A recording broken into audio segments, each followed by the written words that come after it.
India गठबंधन basis NDA गठबंधन की सीधी टक्कर में कौन आगे दिखाई दे रहा है, क्योंकि लेटेस्ट सर्वे के हिसाब से अब काफी चौंकाने वाले आंकड़े सामने आ रहे हैं। वही इंडिया गठबंधन सीट फॉर्मूले को लेकर तैयारियों में जुटा है और सीट बंटवारे का कभी भी अनाउंसमेंट हो सकता है। इसकी भी आपको जानकारी देंगे कि कहां कौन चुनाव लड़ सकता है। वही बात की जाए 2024 के लिए या भारतीय जनता पार्टी ने पूरा एजेंडा सेट कर लिया है और माना जा रहा है कि इसी हफ्ते यहां पर उम्मीदवारों की पहली लिस्ट जारी कर सकती है। जनता भरोसा कर पाएगी इनके लिए, क्योंकि उत्तर प्रदेश समेत अन्य राज्य काफी महत्वपूर्ण हो जाते हैं और इन राज्यों को लेकर क्या कुछ आंकड़ा होगा। लेकिन सबसे पहले बात करते हैं तेलंगाना को लेकर, क्योंकि तेलंगाना में हाल ही में विधानसभा चुनाव हुए हैं जब कांग्रेस ने सरकार बना ली है और बीआरएस को झटका लगा। अब बात की जाए लोकसभा चुनाव की, 17 लोकसभा सीटें तेलंगाना से आती हैं और यहां भारतीय जनता पार्टी को करीब 21% वोट शेयर जा सकता है और कांग्रेस के लिए 38% वोट शेयर कांग्रेस के पक्ष में जा सकता है। वहीं बीआरएस की बात की जाए तो करीब 33% वोट शेयर बीआरएस को जा सकता है, इनके पक्ष में 8% वोट शेयर जा सकता है। और समस्या यहां पर इंडिया गठबंधन के सामने है कि यहां पर एक उम्मीदवार भारतीय जनता पार्टी के सामने नहीं उतार पा रही, क्योंकि बीआरएस भी अब चुनावी मैदान में होगा, एआईएम पार्टी भी या तेलंगाना से चुनावी मैदान में होगी, तो कितना नुकसान डाल सकते हैं। देखिए तेलंगाना को लेकर जो ओपिनियन पोल सी वोटर के आंकड़े हैं उस हिसाब से भारतीय जनता पार्टी को 1 से 3 सीटें 2019 में यहां पर भारतीय जनता पार्टी को करीब 4 सीटें रही थी, लेकिन इस बार 1 से 3 सीटें, क्योंकि विधानसभा चुनाव में ज्यादा फायदा नहीं मिला है, क्योंकि कांग्रेस एकदम से नई पार्टी उभरी और पहली बार यहां विधानसभा चुनाव में सरकार बना गई और इस हिसाब से अब लोकसभा चुनाव में भी कांग्रेस को फायदा मिल सकता है। 9 से 11 सीटों पर कांग्रेस, जबकि बीआरएस को बड़ा झटका है 3 से 5 सीट और अन्य के पक्ष में 1 से 2 सीट, यानी सीधे तौर पर सबसे ज्यादा फायदा कांग्रेस को मिल रहा है। अगर बीआरएस भी कांग्रेस यानी इंडिया गठबंधन के साथ होती है तो फिर आंकड़ा और भी आगे जा सकता है। वही अगर बात किया कर्नाटक को लेकर, तो कर्नाटक में भी कांग्रेस ने विधानसभा चुनाव में जीत हासिल की है और उसके बाद लोकसभा चुनाव का गणित कितना बदलता नजर आ रहा है। यहां भारतीय जनता पार्टी प्लस के लिए करीब यहां पर 52% वोट शेयर, तो कांग्रेस के लिए 43% यानी कि पक्ष में 5% वोट शेयर जा सकता है और इस हिसाब से 28 लोकसभा सीटें आती हैं और भारतीय जनता पार्टी करीब 24 सीटें यानी 22 से 24 सीटें तक भारतीय जनता पार्टी पहुंच रही है और कांग्रेस को मात्र 4 से 6 सीट ही मिल रही है, यानी कि पक्ष में 0 सीट जा रही है, क्योंकि जेडीएस यहां एक जो तीसरी पार्टी बनती है। विधानसभा चुनाव कांग्रेस जेडीएस अलग अलग चुनाव लड़े थे, लेकिन इससे पहले लोकसभा चुनाव में कांग्रेस जेडीएस साथ मिलकर चुनाव लड़े थे, लेकिन जेडीएस अब भारतीय जनता पार्टी के साथ आ चुका है। इस कारण से भारतीय जनता पार्टी को या विधानसभा चुनाव में ज्यादा फायदा नहीं मिला, लेकिन लोकसभा चुनाव में फिर भी जनता कर्नाटक की भारतीय जनता पार्टी पर ही भरोसा करती नजर आ रही है। भाई अगर बात की जाए छत्तीसगढ़ को लेकर, तो छत्तीसगढ़ में हाल ही में विधानसभा चुनाव भी हुए हैं और विधानसभा चुनाव में भारतीय जनता पार्टी ने यहां वापसी की और पूर्ण बहुमत सरकार बनाई। लोकसभा की 11 सीटों की अगर बात की जाए तो 55% vote share Bharatiya Janata party को, कांग्रेस के लिए 37% और अन्य के पक्ष में 8% वोट शेयर जा रहा है। सीटों की बात की जाए तो 9 से 11 सीटें भारतीय जनता पार्टी को, कांग्रेस को 0 से 2 सीट, अन्य के पक्ष में 0 सीट जा रही है। यानी सीधे तौर पर विधानसभा चुनाव में जो फायदा मिला भारतीय जनता पार्टी को, लोकसभा चुनाव में भी इसका फायदा मिल रहा है और 2019 में 9 सीटें मिली थी, लेकिन इस बार 11 सीटें भी मिल सकती हैं और कांग्रेस 0 सीट भी रह सकती है, 2 सीट तक कांग्रेस यहां जीत हासिल कर सकती है। भाई राजस्थान की अगर बात की जाए तो राजस्थान में भी हाल ही में विधानसभा चुनाव हुए हैं। राजस्थान में विधानसभा चुनाव का हर 5 साल में सत्ता परिवर्तन का जो सिलसिला है वो एक बार फिर से बरकरार रहा, लेकिन लोकसभा चुनाव में इसका कितना फायदा भारतीय जनता पार्टी को मिल रहा है। 25 सीटें 2019 लोकसभा चुनाव में हासिल की थी, लेकिन इस बार यहां पर 57% वोट शेयर कांग्रेस के लिए, 34% यानी कि पक्ष में 9% वोट शेयर जा रहा है। नए मुख्यमंत्री के साथ नया मंत्रिमंडल भी काफी चौंकाने वाला रहा। करीब 22 मंत्री में से 16 नए मंत्री बनाए गए हैं, तो क्या कहीं ना कहीं बड़े नेताओं का क्या रुख होगा, कितना असर डालेंगे नए मंत्रिमंडल, कितना फायदा भारतीय जनता पार्टी देख पाएगा। फिलहाल 25 सीटों के लिए 23 से 25 सीटों पर भारतीय जनता पार्टी, तो कांग्रेस 0 से 2 सीट, अन्य के पक्ष में 0 सीट जा रही है। यानी जो आंकड़ा 2019 के आसपास भारतीय जनता पार्टी का था उसी आंकड़े को दोहरा रही है, यानी विधानसभा चुनाव का फायदा लोकसभा चुनाव में मिलता नजर आ रहा है।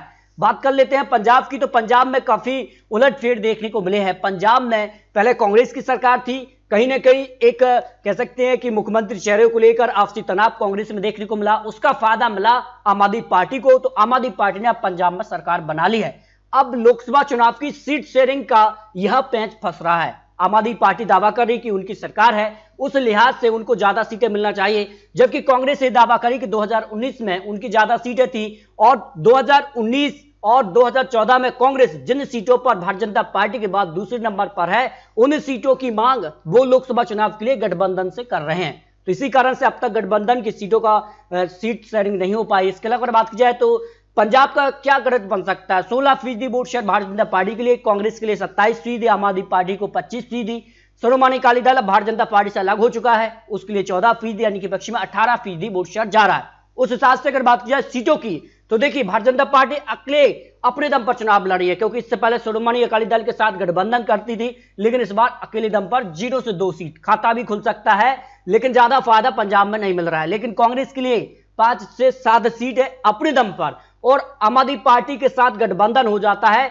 तो फिर सीधे तौर पर माना जा रहा है कि कांग्रेस और जो इंडिया गठबंधन है पंजाब में करीब 12 से 13 सीट भी हासिल कर सकता है। आम आदमी पार्टी को 4 से 6 सीट और शिरोमणि अकाली दल को 0 से 2 सीट और इनके पक्ष में 0 सीट जा रही है। यानी आम आदमी पार्टी ने दावा कर दिया है कि वो यहां पर जो सीट शेयरिंग इंडिया गठबंधन के तौर पर मिलेंगी उस पर वो सहमति रख रहे हैं। तो इस हिसाब से अगर बात की जाए पंजाब में इंडिया गठबंधन एक बड़ी जीत हासिल करता नजर आ रहा है। वही महाराष्ट्र की बात कीजिए तो महाराष्ट्र का भी जो पैच है ओपिनियन पोल के हिसाब से वो भी चौंकाने वाला सामने आ रहा है। 2019 में यहां पर जो है भारतीय जनता पार्टी और यहां पर शिवसेना ने मिलकर चुनाव लड़ा था, जबकि महाविकास अघाड़ी में कांग्रेस यहां पर एनसीपी साथ रहे थे और अन्य के पक्ष में 22% वोट शेयर रहा था विधानसभा चुनाव के लिए। लेकिन लोकसभा चुनाव में भी काफी कुछ बदलाव देखने को मिल रहा है।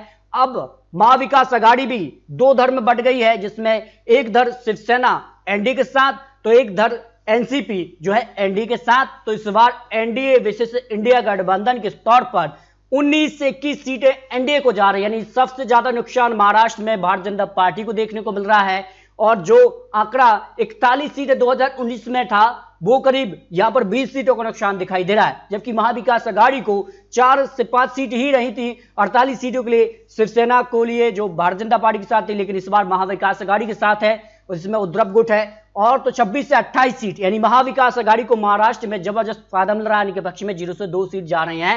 यानी कुल मिलाकर 48 सीटों के लिए महाविकास अघाड़ी और एनडीए में कड़ी टक्कर देखने को मिल सकती है। महाविकास अघाड़ी का पलड़ा महाराष्ट्र में भारी नजर आ रहा है। जबकि अगर बात की जाए लोकसभा चुनाव के लिए, बिहार भी सबसे महत्वपूर्ण राज्य माना जाता है और यहाँ की राजनीति उलट पुलट नजर आती है। कभी यहां पर बात की जाए तो एनडीए की सरकार, कभी यहां महागठबंधन की सरकार बनती है। कब क्या हो जाए बिहार में ये कहना काफी मुश्किल है।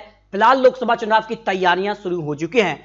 सबसे ज्यादा फोकस नीतीश कुमार के ऊपर है, क्योंकि नीतीश कुमार इंडिया गठबंधन की एक अहम कड़ी हैं और उन्हें अब संयोजक के तौर पर भी रखा गया है। तो 40 लोकसभा सीटें बिहार से आती हैं। फिलहाल इंडिया गठबंधन के लिए यानी महाविकास अघाड़ी को 43% वोट शेयर, तो एनडीए को 39% वोट शेयर, अन्य के पक्ष में 18% वोट शेयर जा रहा है, क्योंकि इस बार काफी कुछ हलचल हो रही है। नीतीश कुमार अब महागठबंधन के साथ है तो उसका फायदा महागठबंधन को मिल रहा है। एनडीए को 16 से 18 सीट तो महागठबंधन को 21 से 23 सीट, अन्य के पक्ष में 0 से 2 सीट का अनुमान ओपिनियन पोल के हिसाब से लगाया जा रहा है। 2019 में 40 सीटों में से 39 सीटों पर एनडीए ने यानी भारतीय जनता पार्टी प्लस नीतीश कुमार ने जीत हासिल की थी, लेकिन नीतीश कुमार अब महागठबंधन के साथ है यानी इंडिया गठबंधन के तौर पर है। तो बिहार में भी भारतीय जनता पार्टी को कुछ सीटों का नुकसान दिखाई दे रहा है और अन्य के पक्ष में 0 से 2 सीट की संभावना दिखाई दे रही है। इस तरह से बात की जाए तो कई राज्यों में नुकसान दिखाई दे रहा है। तो अन्य जो टारगेट भारतीय जनता पार्टी ने सेट किया है कि जो राज्य भारतीय जनता पार्टी विधानसभा चुनाव में है उन राज्यों की सभी लोकसभा सीटों पर जीत हासिल की जाए। तो उत्तर प्रदेश का क्या सियासी गणित कह रहा है? उत्तर प्रदेश के लिए सबसे ज्यादा 80 लोकसभा सीटें आती हैं और हार और जीत के लिए एक अहम कड़ी मानी जाती है और माना जाता है कि आखिर केंद्र को जो रास्ता जाता है वो उत्तर प्रदेश से होकर जाता है। तो ऐसे में अगर बात की जाए यहां पर भी इंडिया गठबंधन विशेष एनडीए गठबंधन की टक्कर है, लेकिन बीएसपी यहां पर इंडिया गठबंधन के साथ नजर नहीं आ रही है। जो वोट शेयर है उसका नुकसान कांग्रेस विशेष समाजवादी पार्टी को हो रहा है। बात की जाए तो यहां पर 73 से 75 सीटों पर भारतीय जनता पार्टी को जीत मिल रही है, जबकि कांग्रेस प्लस समाजवादी पार्टी के लिए 4 से 6 सीट, बीएसपी को 0 से 2 सीट, इनके पक्ष में 0 सीट जा रही है। यानी सीधे तौर पर जबरदस्त जीत भारतीय जनता पार्टी को उत्तर प्रदेश में एक बार फिर से मिलती नजर आ रही है। 2019 की बात की जाए तो करीब 64 सीटें भारतीय जनता पार्टी को मिली थी, लेकिन इस बार उस आंकड़े को और आगे बढ़ाती नजर आ रही है, यानी इजाफा करती नजर आ रही है। और अगर बात की जाए तो उत्तर प्रदेश के अलावा अन्य राज्यों के लिए अगर बात की जाए जो पश्चिम भारत रीजन की कुल 78 सीटें आती हैं, उस हिसाब से अगर बात की जाए एनडीए को 45 से 55 सीटें, तो इंडिया गठबंधन को 25 से 35 सीट, अन्य के पक्ष में 0 से 5 सीटें जा रही हैं। यानी सीधे तौर पर पश्चिम भारत रीजन से 78 सीटों पर एनडीए का पलड़ा भारी नजर आ रहा है, जबकि उत्तर भारत रीजन की अगर बात की जाए तो कुल मिलाकर यहां पर 180 सीटें आ जाती हैं। सी वोटर ओपिनियन पोल के हिसाब से एनडीए को 150 से लेकर 160 सीट, जबकि इंडिया गठबंधन को 20 से 30 सीट, अन्य के पक्ष में 0 से 5 सीटें जा सकती है। यानी सीधे तौर पर उत्तर भारत पर भारतीय जनता पार्टी यहां पर एक तरफ से बढ़त बनाती नजर आ रही है, जबकि अगर बात करें दक्षिण भारत रीजन पे फिर मामला उलट नजर आ रहा है।